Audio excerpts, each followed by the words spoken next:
40 परीक्षा ज्यावेळेस आपण म्हणू किंवा जेईस सो 40 परीक्षा आहेत, कुठेतरी पालक विद्यार्थ्यात कन्फ्युजन होतील की 40 परीक्षांमध्ये वेगवेगळा अभ्यास कसा करायचा. पण जर समजा जेईचाच अभ्यासावर त्यांनी फोकस ठेवला तर या सगळ्या परीक्षा त्याला सोप्या होऊ शकतात. म्हणजे क्लॅरिटी असायला पाहिजे की स्टडी स्ट्रॅटेजी एकच आहे जेईची. जेईचा अभ्यास केला, सगळ्याची तयारी झाली.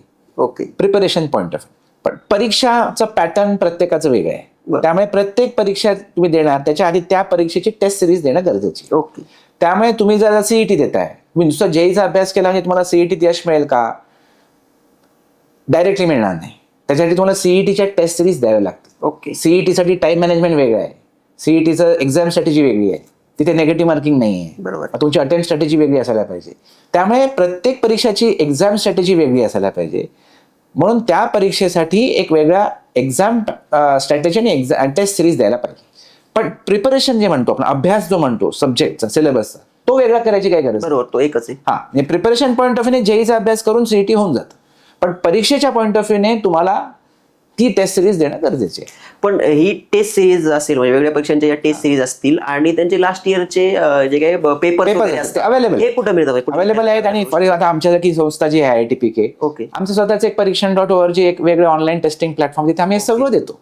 सगळ्या Vellore entrance, Manipal entrance, BITSAT, IISER aptitude test, UG जी IIIT हैदराबादची परीक्षा आहे, ऑफकोर्स जेई मेन, जे ॲडव्हान्स सीईटी तर आहेतच. सगळ्यांचे चॅप्टर वाईज फुल पोर्शन टेस्टची प्रॅक्टिस आहे. त्यांना प्रत्येक परीक्षेला कसं कुठली एक्झाम स्ट्रॅटेजी वापरावी हे आम्ही तिथे सांगतो. सो दॅट काही सॉर्टेड आहे. 40+ परीक्षा आपण त्याच्यावरती दिलेल्या आहेत विद्यार्थ्यांना. आमच्या प्लॅटफॉर्ममध्ये 40 नसतील. आमच्या प्लॅटफॉर्ममध्ये एक 15 परीक्षा आहेत जे जनरली आपल्या महाराष्ट्राच्या विभागातले मुलं देतात.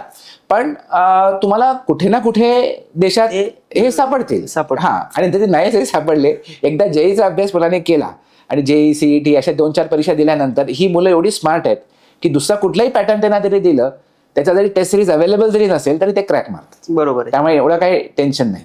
ते या सगळ्या परीक्षा ज्या वेळेला विद्यार्थ्याला पुढे जाऊन द्यायच्या आहेत भविष्यामध्ये, त्या कुठे कुठे त्याला एंट्री त्या परीक्षेच्या माध्यमातून मिळेल. 40 परीक्षा जेव्हा 40 देण्याची गरज नाही, परंतु एक 8-10 जरी त्यातल्या सिलेक्टिव्ह परीक्षा दिल्या तरी त्यातनं विद्यार्थ्याला कुठेतरी मिळेल. पण हे सगळं जेव्हा 11-12 पुढच्या परीक्षा बोलतो तेव्हा हे सगळं 8वी पासूनच कुठेतरी येतंय, किंवा जो काही 8वी पासूनचा त्याचा टेन्युअर आहे की 8वी पासूनचा जो काही सिलेबस एक तो ठरवलेला पाहिजे त्यांनी. मेन कोर्स हा 11वी-12वीतच आहे. 11वी-12वी सूप, स्टार्टर, सॅलड हे 8वी-10वी-10वीला आहे असं मी म्हणेन.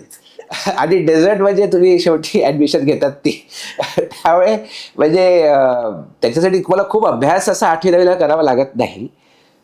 हा गैरसमज आहे. आणि हा गैरसमज याकरिता पण आलेला आहे कारण काही कोचिंग इन्स्टिट्यूशन्स भारतातल्या काही भागांमध्ये त्यांनी खूप प्रेशर 8वी, 9वी, 10वी पासून सुरू केलं. मग ते टॉक्सिक होतं. मग ते बर्नआउट वगैरे, फटीग, स्ट्रेस, टेन्शन, प्रेशर, उगाच प्रेशर कुकर सिच्युएशन क्रिएट होते. त्याची काही गरज नाही. त्यामुळे प्रेशर कुकर सिच्युएशन न क्रिएट करता सब्जेक्टची गोडी लावून त्यांना छानपैकी अलगद व्यवस्थितपणे जर घेऊन गेले तर मुलं छान ते मोमेंटम त्यांचा डेव्हलप होतो आणि त्या परीक्षा पण क्रॅक करतात. आणि पुढे मग हायर एज्युकेशनमध्ये गेल्यानंतर पण 4 वर्ष छान अभ्यास करतात. त्यामुळे एवढे सगळे सक्सेस स्टोरीज आम्ही बघितलेत, गेले thousands ऑफ सक्सेस स्टोरीज आमच्या इन्स्टिट्यूटमधून गेल्या 25 वर्षामध्ये. त्यामुळे आम्ही कुठे काही स्ट्रेस घ्यायचा नाही हे माझं आधीचं बृहद्वाक्य आहे. विदाउट टेकिंग स्ट्रेस अभ्यास करून सक्सेस मिळवायचं. स्ट्रेस घेऊन सक्सेस मिळण्यात काही व्हॅल्यू नाही. बरोबर. कारण तो शॉर्ट टर्म राहणार, परत त्याच्यानंतर तुम्ही परत थकणार, मग परत you will not be able to perform. त्यामुळे एन्ड्युरिंग सक्सेस पाहिजे तर तुम्हाला हॅपीली गोष्ट करता यायला पाहिजे. तर त्यामुळे हे 8वी पासून ह्याची सवय की हॅपीली अभ्यास कसा करायचा आणि समजून अभ्यास कसा करायचा, अप्लाय कसा करायचा कन्सेप्ट, हे शिकवण्याची खूप छान टाइम आहे तो 8वी-9वी. बरोबर. ते शाळेत नॉर्मली होत नाही.